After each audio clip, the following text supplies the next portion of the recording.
여러분들은 이렇게 명절 때도 있고, 또는 생일 때도 있고, 또 특별한 날일 때 누군가에게 선물을 받을 때가 있지 않습니까? 그죠? 우리가 선물을 주고 받는 문화가 우리 가운데 있기 때문에 아마 그런 선물을 받은 적이 아마 다 있으리라 생각합니다.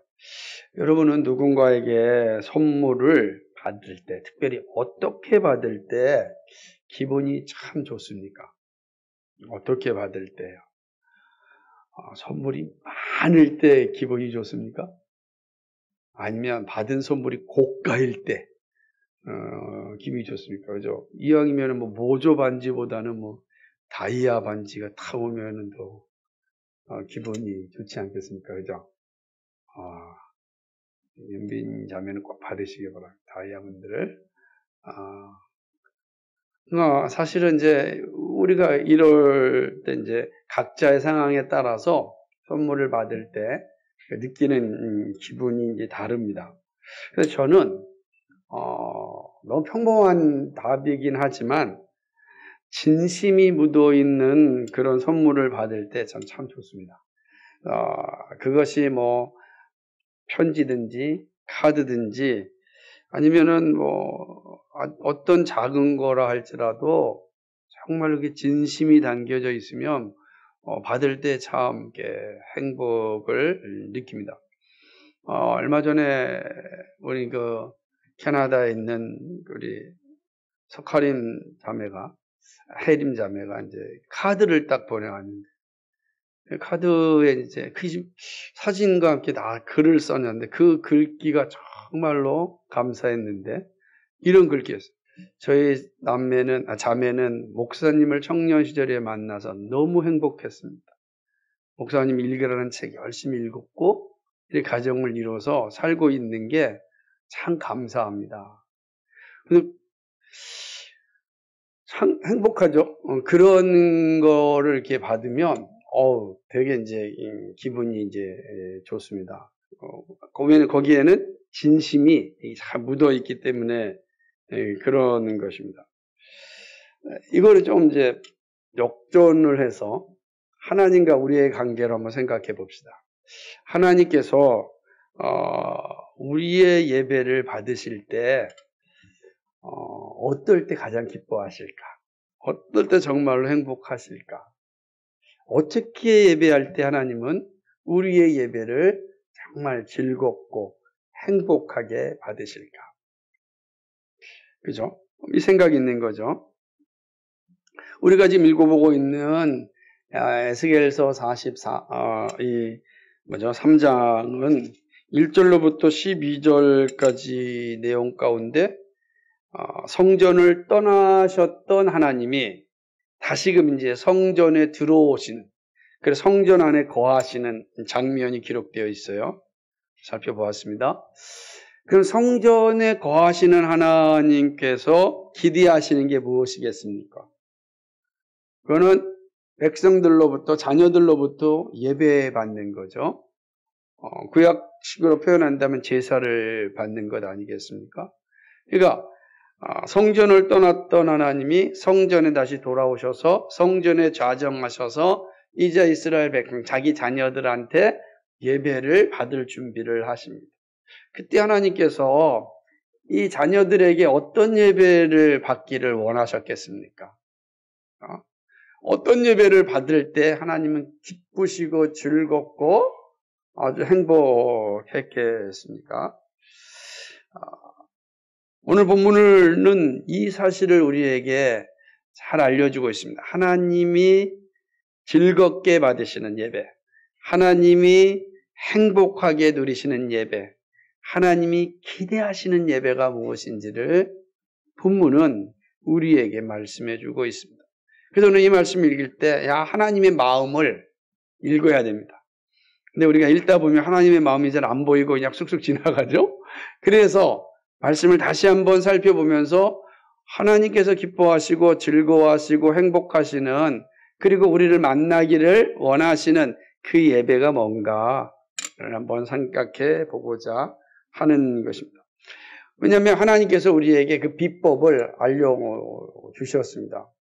하나님을 만날 수 있고 하나님을 대면할 수 있고 하나님을 행복하게 할 수 있는 그 예배가 어떤 예배인지 그 비법을 오늘 말씀을 통해서 우리에게 알려주고 있기 때문에 그렇습니다. 본문은 제단에 성전 안에 들어가신 하나님께서 이제 제사, 봉헌 예물을 받기 위하여 번제단을 이제 기록하는 것을 보게 됩니다. 제단의 크기와 제사의 준비를 말씀합니다.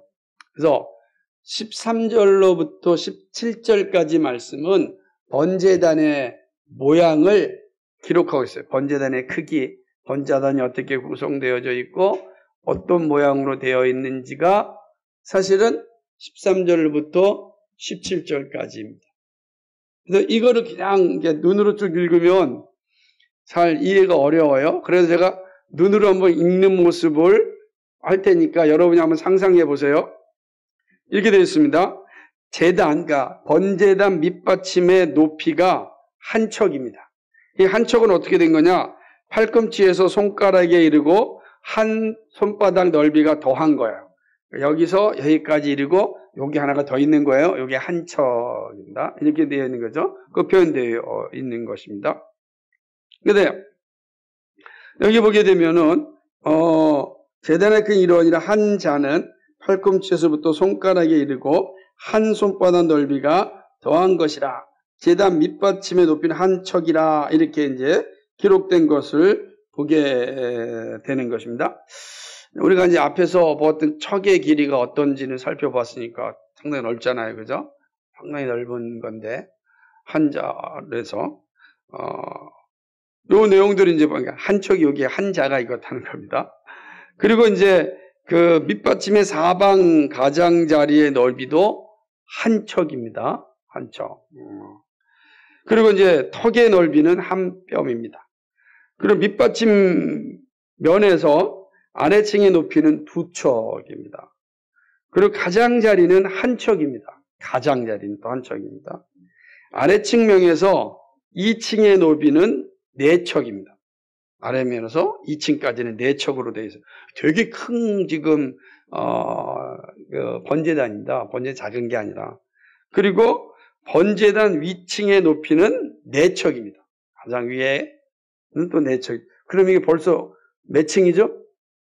아래층에서 있고 2층이 있고 가장 위층이 있다 그러니까 총 몇 층이에요? 3층이죠. 3개 층으로 되어 있습니다. 그리고 이제 번제단 위층의 높이는 4척이고 번제하는 바닥에서 솟은 뿔은 4개입니다. 그러니까 맨 위에 이렇게 4개가 기둥이 있는데 기둥에 이렇게 뿔이 이게 나와 있다. 4개 뿔이 이제 되어져 있습니다. 여러 번 제가 그림을 보여줘서 잘 알고 있으리라 생각합니다. 근데 번제하는 바닥의 길이는 14척입니다. 14척 길이가 되어 있습니다. 너비도 14척입니다. 그러니까 네모 반듯하죠? 네모 반듯하고 그 밑받침에 들린 턱의 넓이는 반척입니다. 그러니까 가장자리의 넓이는 한 척이죠. 이게 턱의 넓이는 이게 나중에 보면은 속죄하는 제물을 드렸던 모든 피가 쏟아져서 볼로 다 흘러가게끔 되어 있습니다. 그리고 층계는 어떻게 되었느냐? 동쪽으로 되어 있습니다. 동쪽으로. 왜 동쪽으로 되어 있는지 이해하시죠? 동쪽으로 나가셨던 하나님이 동쪽으로 올라오시잖아요. 그죠? 모든 동쪽 개념은 다 뭐예요? 하나님을 영화롭게 하는 거예요. 거룩하게 하는 의미가 다 담겨져 있는 것입니다.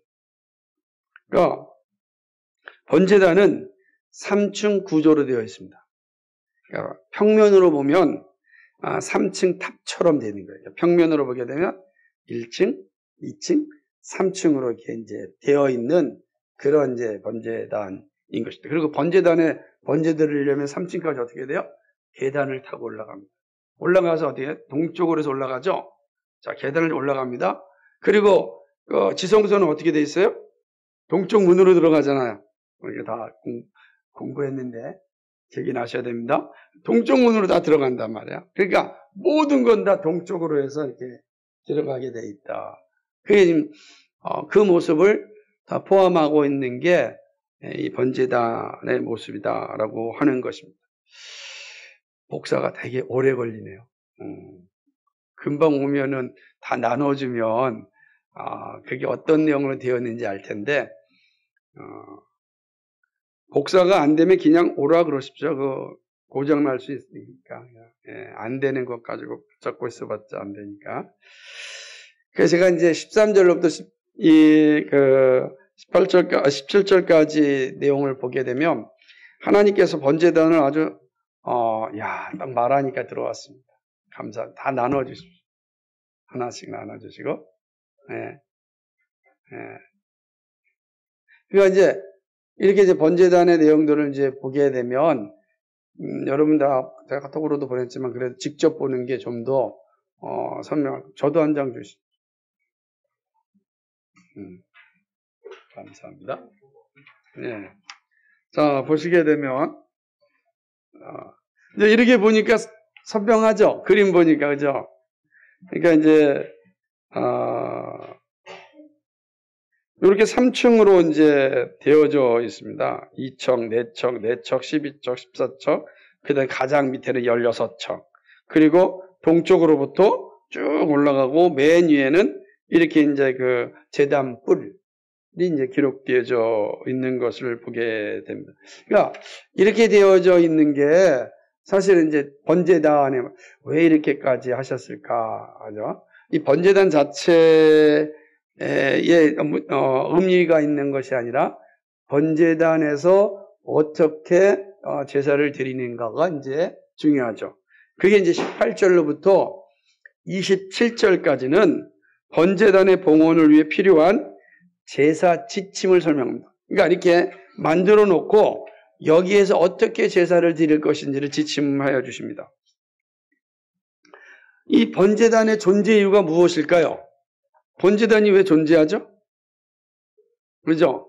예배하기 위함이죠. 그럼 예배의 목적이 뭐죠?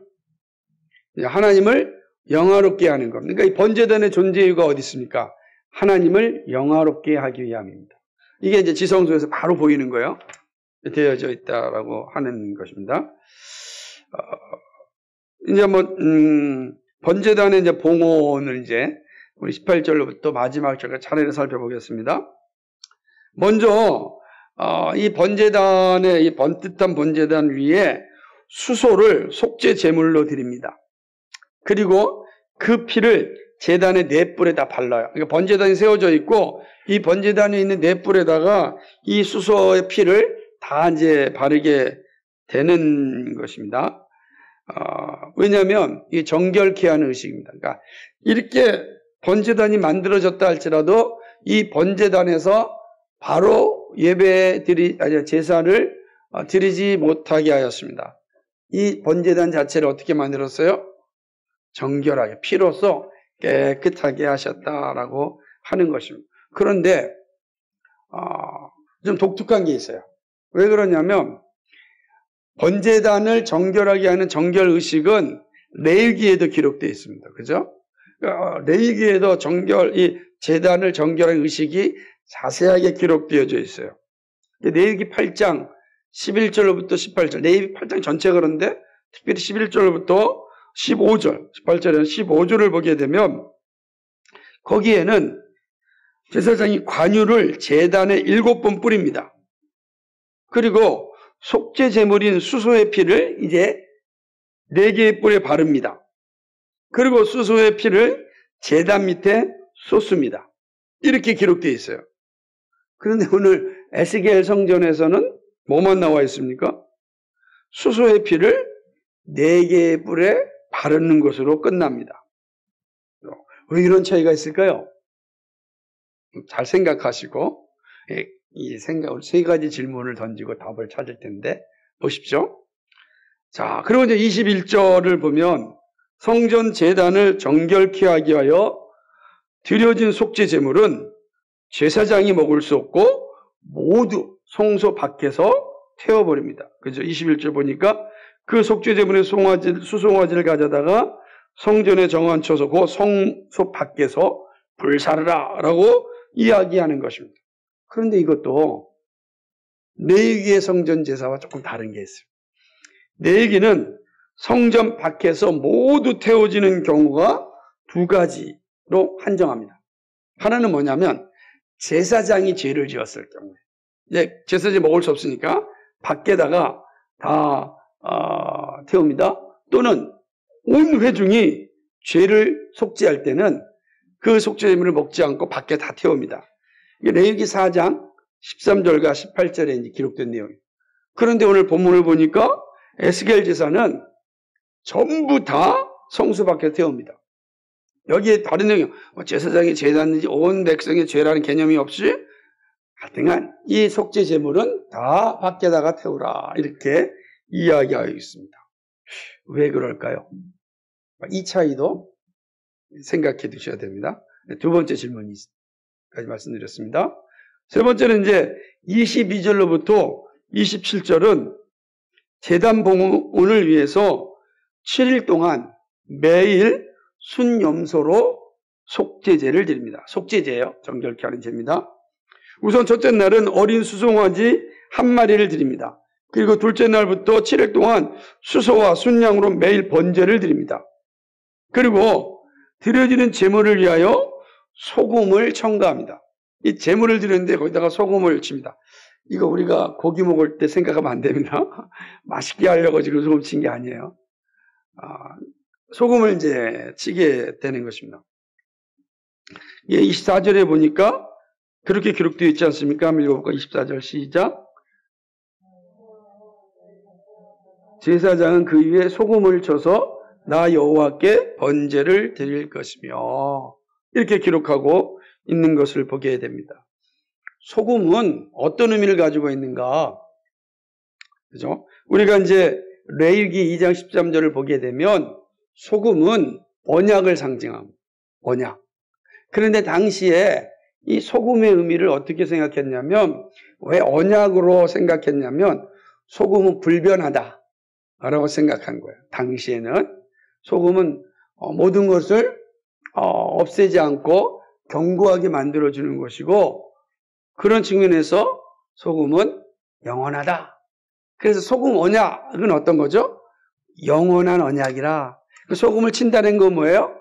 영원하다. 이런 것을 이제 의미하는 것입니다. 그렇죠? 이것도 세 번째 질문인데 답을 미리 조금 말씀드려가지고 그러나 기억하십시오.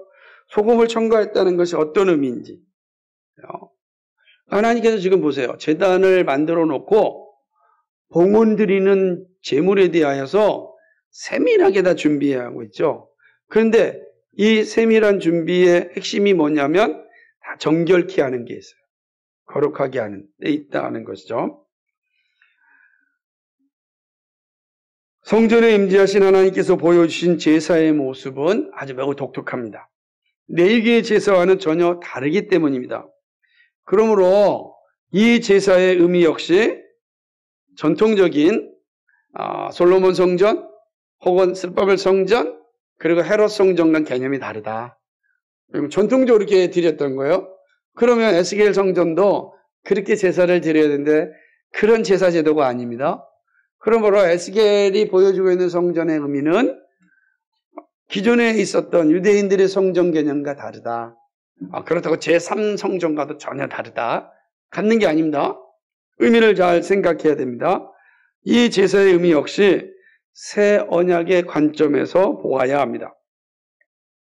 우선 첫 번째 질문에 대한 우리 한번 답을 찾아가 봅시다. 에스겔의 의식은 수소의 피를 4개의 뿔에만 바르는 것으로 끝납니다. 그러니까 레위기 제사와 달리 에스겔서의 제사가 매우 간단합니다. 그죠? 이 레위기는 되게 복잡했는데 하나님이 에스겔에게 보여준 제사는 간단해요. 뿔만 바르고 끝내라. 왜 그럴까 한번 생각해. 이게 어디의 관점으로 본다고요? 새 언약의 관점으로 보아야 한다고 말씀드렸습니다. 에스겔의 제사가 간단하게 된 것은 그리스도의 구속이 주는 강력한 은혜라고 할 수 있습니다. 그러니까 예수 그리스도의 십자가의 이 죽으심으로 인한 핏부림의 은혜는 다른 게 필요가 없는 거예요. 그 자체로 정결케 합니다. 그 자체로 거룩하게 하는 것입니다. 관유의 제단에 뿌리지 않더라도 그리스도의 은혜가 주는 능력이 모든 것을 다 감당하기 때문입니다. 그럼 우리는 예수 그리스도의 핏부림, 예수 그리스도의 피 흘림, 다시 말하면 예수 그리스도의 십자가의 은혜, 그것을 끝내는 겁니다. 그 은혜가 우리의 모든 죄를 다 사하시고 정결케 한다라고 하는 것이죠. 핏부림은 죄인의 목숨이 죄로 인하여 몰수되었음을 의미합니다. 핏부림을 통하여 죄에 대한 하나님의 공의가 만족된 것입니다. 핏부림이 없이는 죄 용서가 없다. 히브리서 9장 20절에서 말씀하고 있습니다. 이로 인하여 거룩한 존재가 되어 하나님을 대면할 수가 있는 것입니다. 우리가 하나님을 대면할 수 있는 것은 그리스도께서 우리를 대신하여 십자가에 죽으심으로 우리에게 핏부림을 받으심으로 우리가 거룩한 존재가 되었다. 그래서 거룩한 존재인 우리 하나님을 대면할 때 하나님은 우리를 보지 않고 피로 덮인 우리를 보는 거예요. 피 뿌렸다는 게 이게 했다는 것이 아니라 피로 우리를 다 덮었다. 그리스도의 의가 우리를 다 덮었다. 그러므로 더 이상 우리는 우리의 죄를 보이지 않고 그리스도의 의만 보이게 된다라고 하는 것입니다. 이로 인하여 거룩한 존재가 되어 하나님을 대면할 수 있는 것입니다. 우리는 이 사실을 예수님께서 성찬을 행할 때 하셨던 말씀에서 생각해야 돼요. 한번 찾아볼까요? 마태복음 26장 28절 보겠습니다. 마태복음 26장 28절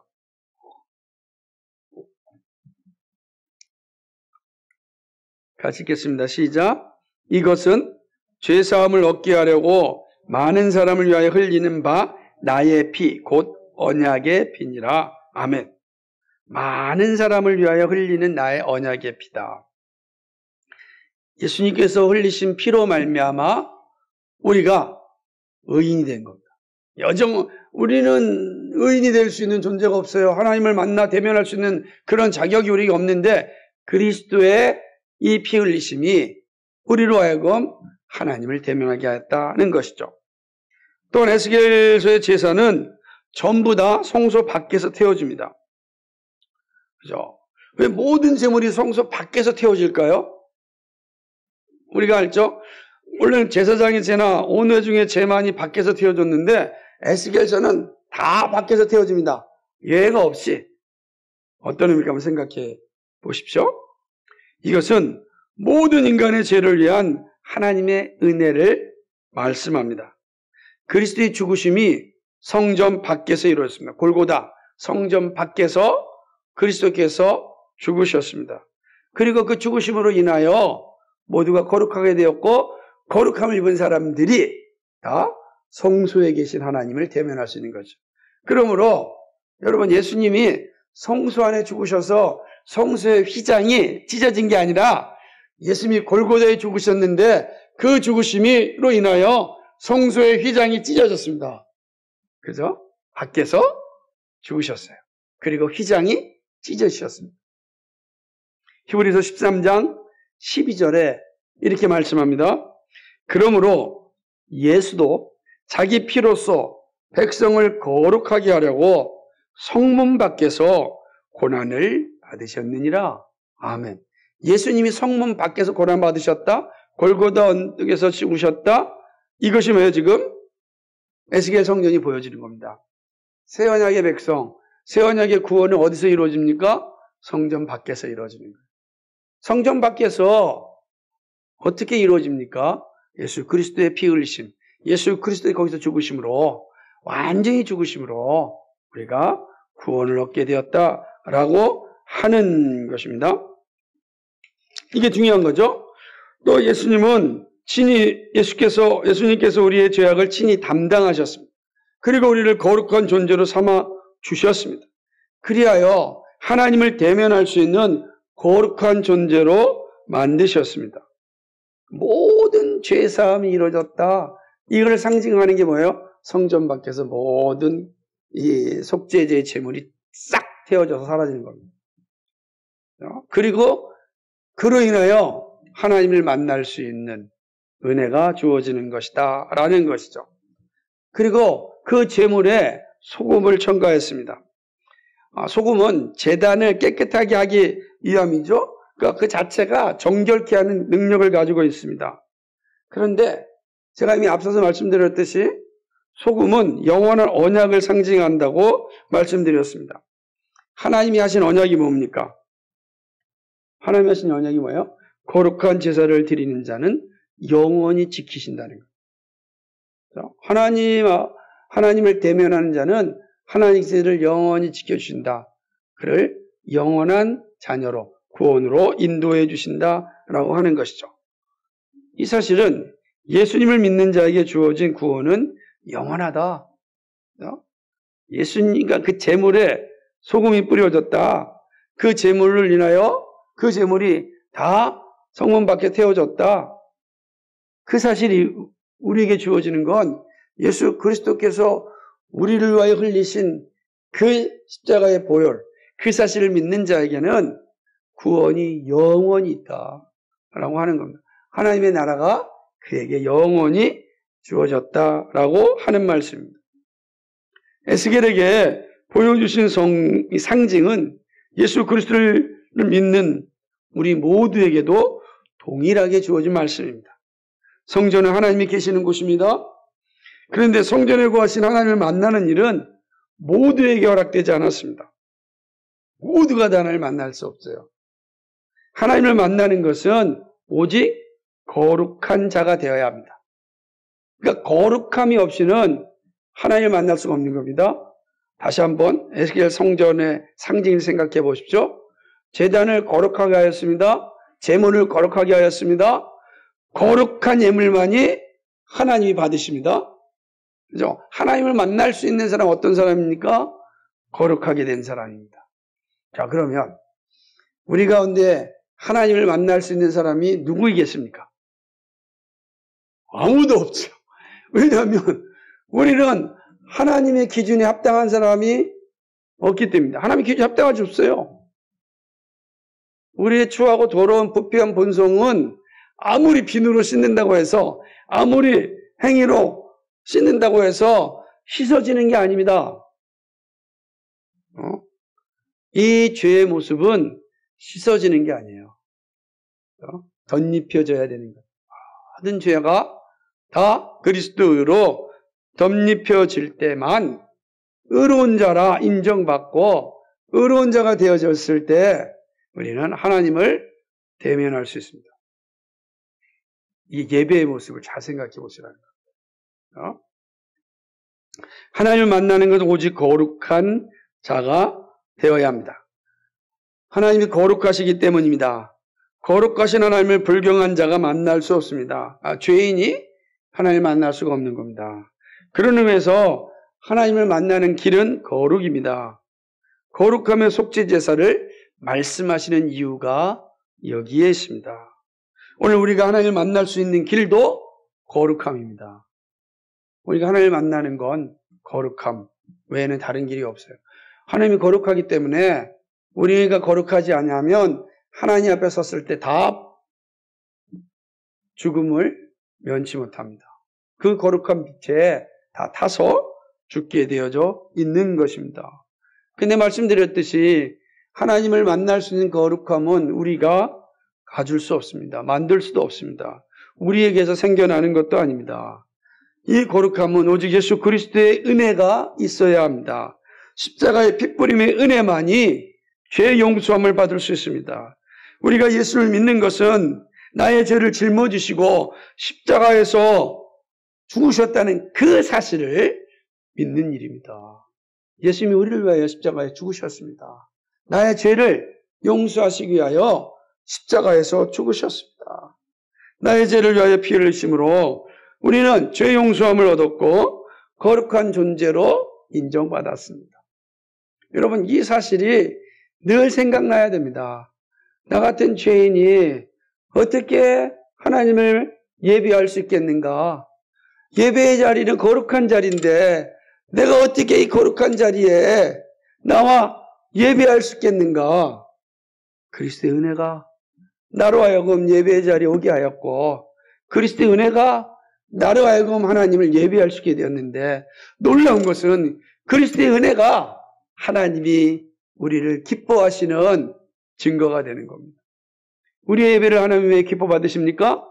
우리가 거룩하게 되었기 때문입니다. 우리가 어떻게 거룩하게 되었습니까?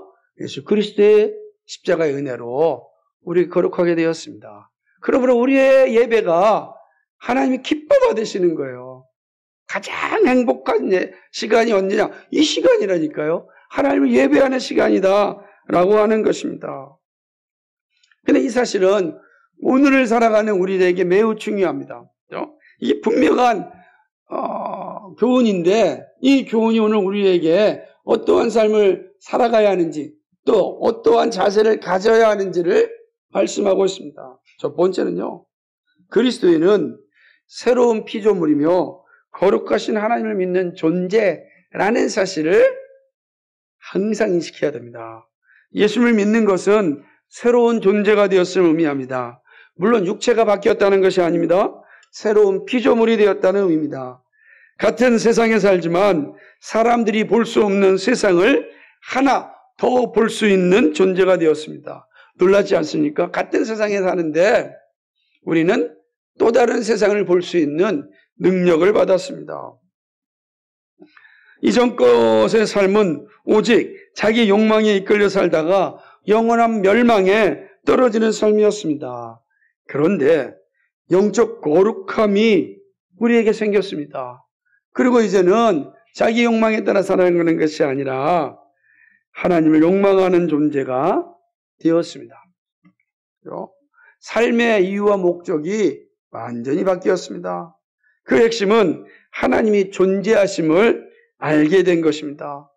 하나님이 지금 여기 나와 함께 계시다는 사실을 고백합니다. 사랑하는 여러분, 하나님 지금 여기 계십니다. 나와 함께 하십니다. 나에게 말씀하십니다. 이 놀라운 은혜가 새로운 피조물에게 주어진 겁니다. 그러므로 같이 있지만 새로운 피조물은 또 다른 세상을 살아가는 것입니다. 물론 사단이 유혹하여 우리를 힘들게 할 때가 있지만 하나님이 존재하심에 대하여 확실하게 알게 되었습니다. 나와 말씀하시고 나를 사랑하시고 나를 인도하시는 하나님을 알게 되었습니다. 그래서 하나님과 함께하기를 기뻐합니다. 하나님이 내 안에 임재하시고 나와 교제하신 일을 즐거워하심을 아는 겁니다. 포스트 모더니즘 세상을 우리가 살아가고 있습니다. 포스트 모더니즘 세상의 핵심이 뭐죠? 하나님을 무시하고 모독하는 겁니다. 하나님 존재하지 않는다라고 이야기합니다. 좀 더 나가서는 모든 것이 다 하나님이다라고 이야기합니다. 그것은 하나님이 없다라는 거와 똑같습니다. 그죠? 모든 것이 하나님이다라는 것은 하나님이 계시지 않다. 유일하신 하나님이 존재하지 않는다. 이게 우리 시대가 끊임없이 우리에게 말하고 있습니다. 도전하고 있습니다. 그러나 새로운 피조물인 그리스도인은 더욱더 하나님의 존재를 인정합니다. 그리스도인은 거룩한 존재이며 하나님을 만나 살아가는 존재입니다. 여러분의 삶은 어떠하십니까? 하나님이 지금 나와 함께 하십니다. 여기 계시며 말씀하시는 분입니다. 여러분이 있는 곳에 하나님이 계십니다. 이게 새로운 피조물이에요. 새로운 피조물. 이 사실이 중요한 거죠. 두 번째는 이 거룩한 존재는 거룩하신 하나님이 영광받기를 기뻐합니다. 그러니까 우리는 새로운 피조물은 거룩하신 하나님의 존재하심을 고백하는 존재일 뿐만 아니라 거룩하신 하나님이 영광받기를, 모든 영광이 다 하나님께 돌려주기를 기뻐합니다. 그리스도인은 그리스도의 피 흘리심으로 거룩한 존재가 되었습니다. 거룩한 존재인 그리스도인은 삶의 모든 이유가 다 하나님을 영화롭게 하는 것입니다. 무엇을 하든지 하나님을 영화롭게 합니다. 이 예배의 목적이 하나님을 영화롭게 하는 데 있습니다. 내 삶의 만족이 아니라고요. 하나님을 영화롭게 하는 데 있습니다. 하나님을 영화롭게 하는 겁니다. 왜냐하면 우리에게 필요한 것이, 우리에게 있어야 될 것을 하나님이 다 아시기 때문입니다. 그러면 우리에게 요구하기를 너희는 그의 나라와 그의 의를 구하는 자가 되라. 다시 오늘말로 얘기한다면 하나님을 영화롭게 하는 삶을 살라 의미인 것입니다. 고린도전서 10장 31절에 그런즉 너희가 먹든지 마시든지 무엇을 하든지 다 하나님의 영광을 위하여 하라. 그의 나라와 그의 의를 구하라. 같은 말씀입니다. 거룩하게 살고자 하는 욕망이 하나님을 영화롭게 하는 것입니다. 거룩한 존재가 아닐 때는 욕망의 주체가 항상 나 자신입니다. 그러나 거룩한 존재가 되자 욕망의 주체가 하나님이 되었습니다. 하나님을 욕망하는 자가 되었습니다. 그런데 이 욕망은 거룩입니다. 거룩이 하나님을 만나는 길이기 때문입니다. 그러므로 거룩이 식어지면 신앙이 힘이 없어집니다. 거룩이 살아나면 신앙도 힘을 얻습니다. 활기 있는 신앙이 되려면 거룩에 힘써야 되는 거예요. 거룩에 힘써야 된다라고 하는 거죠. 그것은 바로 하나님을 욕망하는 겁니다. 욕망하는 거죠. 그럼 어떻게 거룩에 힘써야 될까? 그건 세 번째입니다. 예수 믿음의 열매는 거룩하신 하나님을 나타내는 일입니다. 거룩에 힘쓴다. 하나님을 나타내는 일입니다. 그렇죠? 거룩은 성령의 열매이기도 합니다. 성령의 열매는 오직 하나님을 드러내기 때문입니다. 우리가 잘 알고 있는 갈라디아서 5장 22절과 24절 말씀에 오직 성령의 열매는 사랑과 희락과 화평과 오래 참음과 자비와 양성과 충성과 온유와 절제니 이 같은 것을 금지할 법이 없느니라. 그리스도 예수의 사람들은 육체와 함께 그 정욕과 탐심을 십자가에 못 박았느니라. 자기의 욕망을 십자가에 못 박고 하나님을 욕망하는 삶을 살아갑니다. 하나님을 욕망하는 사람들에게는 성령의 열매가 맺혀지게 되어 있습니다. 거룩한 열매가 그리스도인됨을 증거합니다. 예수님께서 말씀하시기를 열매를 보아 그 나무를 안다 이렇게 말씀하셨습니다. 예수 믿음은 거룩하신 하나님을 만나고 거룩하신 하나님을 나타냅니다. 하나님을 거룩하는 일에 최선을 다합니다. 하나님을 모독하는 세상에서 살아계신 하나님의 영광을 나타냅니다. 그래서 하나님의 이름이 모욕당하는 것을 무엇보다도 싫어합니다. 그래서 하나님을 모욕하면 대항하기보다 내 안에서 이런 생각이 떠오릅니다. 주여, 나로 인하여 하나님의 이름이 모욕당하지 않도록 지켜주옵소서. 싸우는 게 달라요. 하나님, 나로 인하여 하나님의 이름이 모욕당하지 않도록 예수님의 말씀처럼 너의 착한 일을 통하여 사람들이 하나님께 영광을 돌리게 하라. 이 말씀이 내 안에서 살아나는 겁니다. 하나님, 나로 인하여 하나님의 이름이 모독당하지 않도록 하나님 도와주옵소서. 오직 하나님의 이름만이 높여지기를 소망합니다. 그렇게 기도하고 간절히 간구하는 그 진정한 영적인 싸움이고 거룩한 백성의 열매인 것입니다. 자신은 사라지고 오직 하나님이 높여지기를 소망합니다. 세례 요한의 고백처럼 자신은 쇠하고 그리스도인만이 흥하기를 기도하고 기뻐합니다.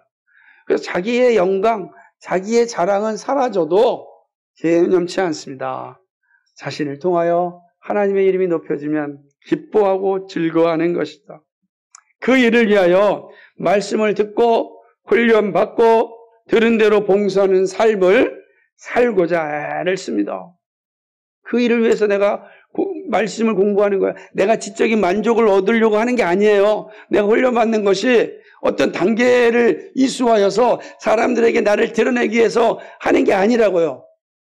봉사의 삶을 살기 위한 겁니다. 하나님을 영화롭게 하는 삶을 살기 위하여 말씀을 듣고 훈련을 받고 준비하는 겁니다. 그러지 않습니까? 그러지 아니하면 우리 행하는 모든 것이 다 자기를 욕망하는 거예요. 자기 의를 드러내는 겁니다. 삶의 모든 영역에서 봉사하는 것이 가장 복된 것임을 고백하고 살아갑니다. 거룩함을 입은 성도의 모습입니다. 이런 모습이 우리 가운데 넘치기를 간절히 소망합니다. 말씀을 맺겠습니다. 성전에 계신 하나님을 만나는 길은 거룩함입니다. 거룩함이 없이는 하나님을 만날 수 없습니다. 그런데 하나님을 만날 수 있는 거룩함은 예수님의 십자가에 있습니다. 나의 죄를 위하여 십자가에 죽으신 예수를 믿으면 하나님을 만날 수 있습니다. 우리의 예배가 하나님을 만나는 예배가 되려면 예수 그리스도의 십자가를 의지해야 됩니다. 그럴 때 우리는 예배함을 통하여 거룩하신 하나님을 만나고 거룩하신 하나님이 우리에게 주시는 놀라운 은혜를 누리게 되는 것입니다. 나의 죄를 위하여 십자가에 죽으신 예수를 믿으면 하나님을 만날 수 있습니다. 죄인인 우리가 우리를 의롭다고 인정하여 주십니다. 우리의 죄를 덮으시고 그리스도의 의를 보십니다. 우리를 자녀로 삼아주시고 함께 교제하시고 봉사의 삶을 살 수 있게 하십니다. 즐겁게 하나님과 교제하는 길은 거룩함에 있습니다. 거룩함에 있습니다. 장성한 거룩함에 이를 때 더욱더 하나님과의 교제는 친밀해집니다. 지금 여기 계시며 말씀하시는 하나님을 만날 수 있기를 소망합니다. 여러분이 거룩함에 있으면 여기 계신 하나님, 말씀하신 하나님을 만날 수 있습니다. 그 약속인 거예요. 너희가 이렇게 거룩하여 제사를 드리면 내가 너희를 만나겠다. 크게 제단과 봉헌 제물을 거룩하게 구별하여 말씀하신 겁니다. 오늘 예수 그리스도를 말미암아 새 언약의 백성으로 새 성전의 주인으로서 살아가는 우리들에게도 동일한 것입니다. 예수 그리스도를 의지하여 그의 십자가의 의로 말미암아 구원받고 날마다 그리스도와 함께 동행할 때 그 그리스도의 의가 우리로 하여금 하나님을 만나게 합니다. 하나님 주신 은혜를 누리게 합니다. 사랑하는 여러분, 하나님을 영화롭게 하기를 즐거워하는 그런 행복한 삶이 되기를 주님의 이름으로 간절히 축복합니다. 여러분 항상 예배 올 때 하나님을 영화롭게 하는 예배 되게 하여 주옵소서. 나의 모든 삶을 통하여 하나님만이 영광받아 주옵소서.